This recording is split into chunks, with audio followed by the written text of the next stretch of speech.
Hi everyone, welcome back to our channel. For today's video, we're gonna learn how to change language on Facebook app.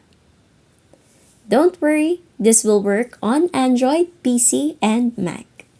Now, the first thing that we need to do is open the Facebook app on our phone.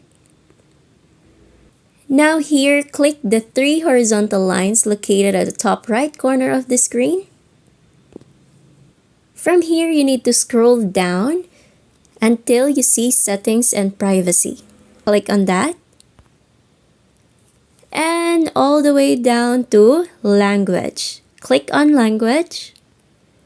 And here, you have the options which language you would like your Facebook to be set up to. Let's say, for example, Espanol. And there you go.